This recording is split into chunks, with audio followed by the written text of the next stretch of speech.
करवा चौथ के व्रत की कथा इस प्रकार से है कि किसी नगर में एक सेठ जी रहा करते थे, साहूकार रहा करते थे, जिनके 7 पुत्र और 1 कन्या थे। एक समय की बात है कि कार्तिक मास में कृष्ण पक्ष को चतुर्थी तिथि के निमित्त सेठ जी की धर्मपत्नी सेठानी जी ने व्रत धारण किया। उनके जो 7 पुत्रों की पुत्रवधुएं थी, उन्होंने भी व्रत धारण किया। और जो सेठ जी की इकलौती कन्या थी, उसने भी करवा चौथ का व्रत धारण किया। पूरे दिवस व्रत धारण करने के उपरांत जब संध्या का समय आता है, शाम का समय आया, सेठ जी के 7 बेटे अपने अपने कामकाज से घर के लिए लौटते हैं। मुंह हाथ धोने के पश्चात जैसे भोजन करने के लिए बैठते हैं, तो वह अपनी बहन को भी आवाज देते हैं कि आप आओ, आप ही हमारे साथ क्या कर लो, भोजन को जीम लो, भोजन कर लो। तो उन 7 भाइयों की जो इकलौती बहन थी, वह उत्तर देती है कि नहीं भैया, मैं भी भोजन नहीं करूंगी। मैंने करवा चौथ का व्रत धारण किया हुआ है। चंद्रदेव के उदय होने के पश्चात, चंद्रदेव को अर्घ्य देने के पश्चात ही मैं क्या करूंगी, अपना व्रत खोलूंगी और भोजन ग्रहण करूंगी। अब जो है लड़की थी, वह 7 भाइयों की इकलौती बहन थी। भाइयों को बड़ा अजीब लग रहा था कि हम लोग भोजन करने के लिए बैठ गए हैं, लेकिन हमारी बहन व्रत लेकर के बैठी हुई है। तो 7 भाई कोई ना कोई युक्ति सोचने लगते हैं कि किस प्रकार से अपनी बहन का जल्दी से जल्दी हम व्रत को खुलवाएं, उससे अर्घ्य दान करवाएं और अपनी बहन का व्रत जल्दी से जल्दी खुलवाएं, जिससे कि हमारे साथ भोजन के लिए जल्दी से जल्दी बैठे। तो भाई आपस में विचार विमर्श करते हैं, युक्ति निकालते हैं कि क्यों ना हम गांव के बाहर जाकर के, नगर के बाहर जाकर के अग्नि को प्रज्वलित कर दें और अपनी बहन को अग्नि का प्रकाश दिखा करके उसका व्रत जल्दी से जल्दी खुलवा दें। और 7 भाई वैसा ही करते, नगर के बाहर गए, लकड़ियां एकत्रित की, अग्नि प्रज्वलित करते हैं और घर आकर के अपनी बहन से कहते हैं कि देखो बहन, वो दूर जो है प्रकाश दिखाई दे रहा है, शायद चंद्रमा का उदय हो चुका है, चंद्रदेव उदय हो चुके हैं, तुम अर्घ्य दे करके व्रत को खोलो और हमारे साथ भोजन करने के लिए बैठो। वह जो कन्या थी, वह अपनी भाभीियों को भी आवाज देती है कि आप लोग भी आ जाइए, चंद्रमा का उदय हो चुका है, चंद्रदेव को अर्घ्य दे करके आप लोग भी अपना व्रत खोल लीजिए।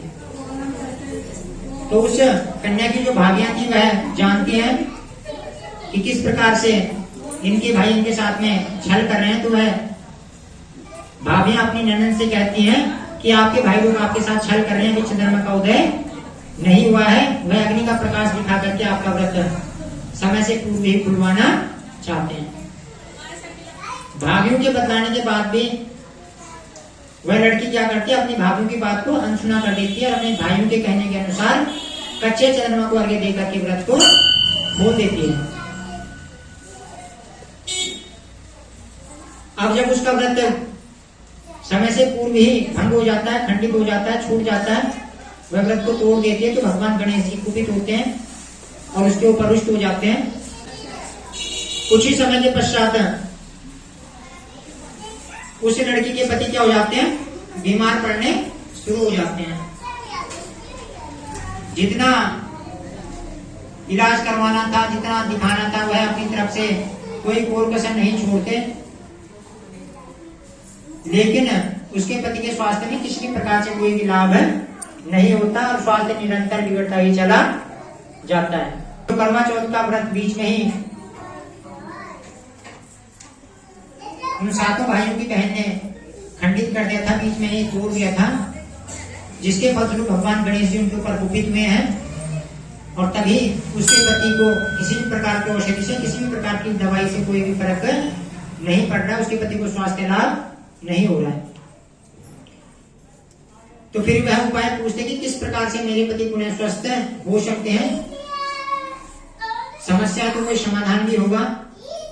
तो उसे बताया जाता है कि तुम्हें पूरे वर्ष भर के चतुर्थी के व्रतों को धारण करना पड़ेगा, अपने बड़े बुजुर्गों का आशीर्वाद प्राप्त करना पड़ेगा। तो वह लड़की निश्चय करती कि मैं पूरे वर्ष भर समस्त चतुर्थी के व्रतों को धारण करूंगी, अपने बड़े बुजुर्गों का आशीर्वाद प्राप्त करूंगी और परमात्मा की कृपा से अपने पति को पुनः पूर्ण रूप से स्वस्थ करूंगी। जब वह निश्चय करती है और व्रत रखना प्रारंभ करती है, धीरे धीरे समय बीतता जाता है।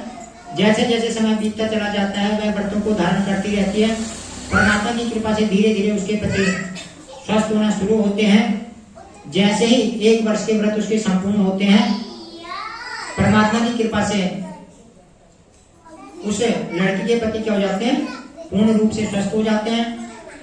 भगवान गणेश जी जो माने जाते हैं प्रथम पूजनीय देव माने जाते हैं, सभी विघ्न बाधाओं का रोग शोक का हरण करने वाले हैं, रिद्धि सिद्धि के स्वामी हैं, शुभ लाभ के पिता हैं। सुहागन स्त्रियां अपने पति की मंगल कामना हेतु, दीर्घायु हेतु, चिरंजीवी होने हेतु क्या करती है, अखंड सौभाग्य की प्राप्ति हेतु यह व्रत धारण करती है।